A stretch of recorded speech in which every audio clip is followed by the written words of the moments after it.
പ്രിയപ്പെട്ട ചേച്ചി, പ്രിയപ്പെട്ട വനിതാ കുടുംബശ്രീയുടെ പ്രവർത്തകരെ, സ്നേഹം നിറഞ്ഞ തൊഴിലാളി സുഹൃത്തുക്കളെ, ആശാവർക്കരുടെ ഏറെ സന്തോഷമുണ്ട്. ഇപ്പോൾ 4ാമത്തെ വനിതാ ദിനത്തിലാണ് കൊണ്ടുവരിക. ഇന്നലെയാണ് വനിതാ ദിനം എന്നുള്ളത് എല്ലാവർക്കും അറിയാം. പക്ഷേ ഓരോ ഘട്ടങ്ങളിലും എല്ലായിടത്തും ഒരുപോലെ ഒരേ ദിവസം തന്നെ നടക്കില്ല. കണ്ണൂർ പഞ്ചായത്തിൽ നാളത്തെ കഴിഞ്ഞാണ്, നാളത്തെ പഞ്ചായത്ത് കമ്മിറ്റി ഉണ്ടാവുക കഴിഞ്ഞ് നാളത്തെ കഴിഞ്ഞാണ് പഞ്ചായത്തിൻ്റെ കുടുംബശ്രീയുടെ നേതൃത്വത്തിലുള്ള വനിതാ ദിനം ആചരിക്കാനായിട്ടുള്ളൊരു സമയം വെച്ചിട്ടുണ്ട്. അപ്പോൾ വനിതാ ദിനം മാർച്ച് 8-ാം തീയതി 1975 ഐക്യരാഷ്ട്രസഭ തീരുമാനിച്ച ദിനമാണ് വനിതാ ദിനം. വനിതാ ദിനം തീരുമാനിക്കാനുണ്ടായ ഒരു സാഹചര്യം എന്ന് പറയുന്നത് 1857 ഫെബ്രുവരി 18-ാം തീയതിയാണ് ആദ്യമായി വനിതാ ദിനം തീരുമാനിക്കപ്പെടാനുള്ളൊരു സാഹചര്യം ഉണ്ടായി. ആ സാഹചര്യം എന്ന് പറയുന്നത് ഒരു ഫാസിസ്റ്റ് സംവിധാനത്തിനെതിരെ നടത്തിയ സമരത്തിൻ്റെ ഭാഗമാണ്.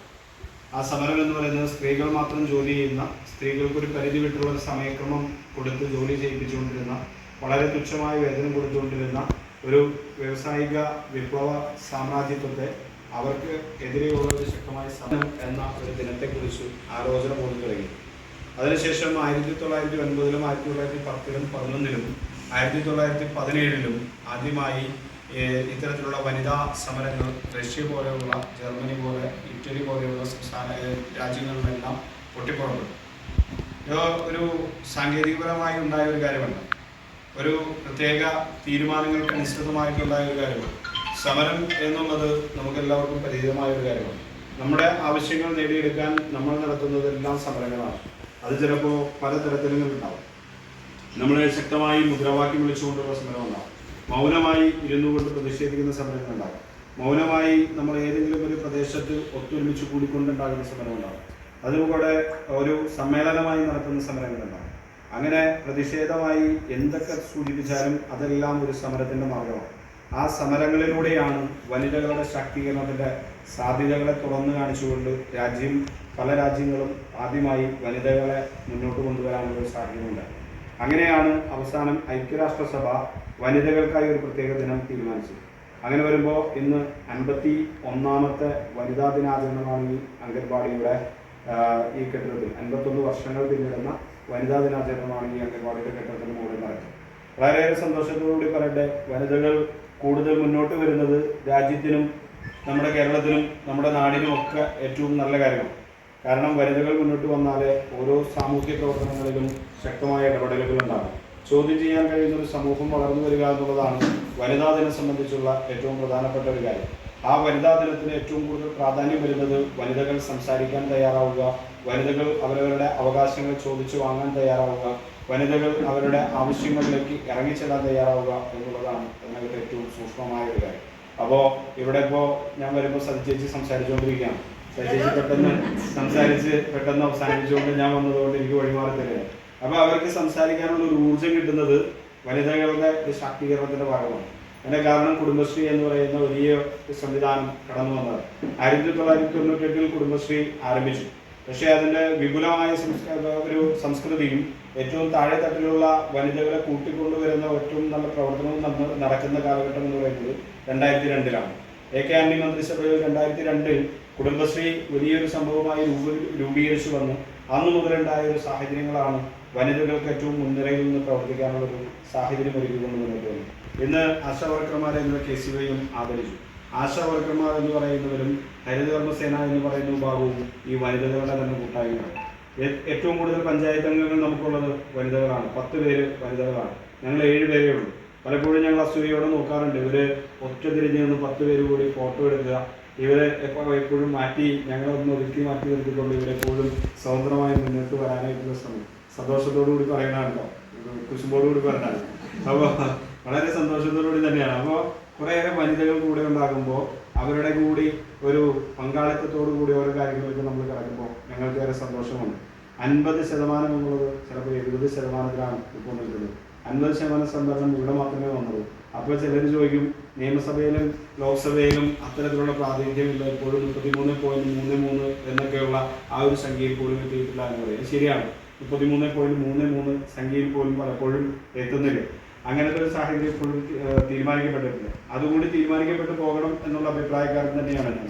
അപ്പോൾ ഏറെ സന്തോഷത്തോടു കൂടി ഈ വനിതകളുടെ ദിനത്തിൻ്റെ എല്ലാവിധ ആശംസകളും നേരുന്നു.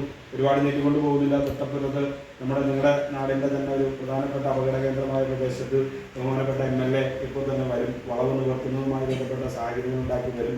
ആ വളവ് നിവർത്തി ഒരു അപകട സാഹചര്യം കുറയ്ക്കാനുള്ള ഏറ്റവും ആദ്യഘട്ട പ്രാഥമികമായ ആലോചനകളാണ്. നാളെ തന്നെ മാറുമെന്നുള്ളതല്ല, ഏറ്റവും പ്രാഥമികമായ ആലോചനാ ഘട്ടമാണ്. അവിടേക്ക് എത്രയും പെട്ടെന്ന് എത്തേണ്ടതുണ്ട്. അതുകൊണ്ട് എൻ്റെ വാക്കുകൾ ഉപസംഹരിക്കുകയാണ്. എനിക്ക് വേണ്ടി ഇത്രയും നേരം കാത്തിരുന്നതിന് ക്ഷമ ചോദിക്കുന്നത് കാരണം എറണാകുളത്ത് നിന്ന് വരുന്ന വഴിയാണ്. പോരുന്ന വഴിക്ക് 1-2 കാര്യങ്ങളുണ്ടായിരുന്നു. അതെല്ലാം കഴിഞ്ഞ് ഭക്ഷണം കഴിച്ചെങ്കിൽ ഇറങ്ങിയുള്ളൂ. ഭക്ഷണം കഴിച്ചിട്ടുണ്ടെങ്കിൽ ശരിയാവില്ല. അത് കാരണം 3-4 ദിവസമായിട്ട് എനിക്ക് ഭക്ഷണം കഴിക്കാത്ത ദിവസങ്ങളുണ്ട്. ചില ദിവസങ്ങൾ ഗുളിക ഉച്ചയ്ക്ക് കഴിച്ചിട്ടുണ്ടെങ്കിൽ ചെറിയ പ്രശ്നങ്ങൾ ഉണ്ടാകാറാണ്. അപ്പോൾ അതുകൊണ്ട് എന്തായാലും എന്നെ കാത്തിരുന്നതിൽ ക്ഷമ ചോദിക്കുന്നു. ഏറെ സന്തോഷത്തോടു കൂടി ഈ വനിതാ ദിനത്തിൻ്റെ സ്നേഹാശംസകൾ നൽകുമെന്ന് എൻ്റെ വാക്കുകൾ ഉപസംഹരിക്കുന്നു. നന്ദി, നമസ്കാരം.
ദിനത്തിന് ഏറെ തിരക്കുകളുണ്ടായിട്ടും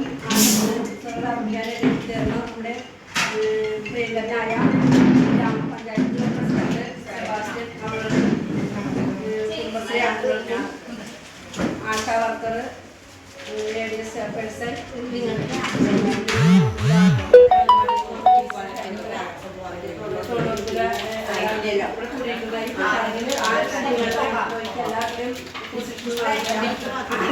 എല്ലാവർക്കും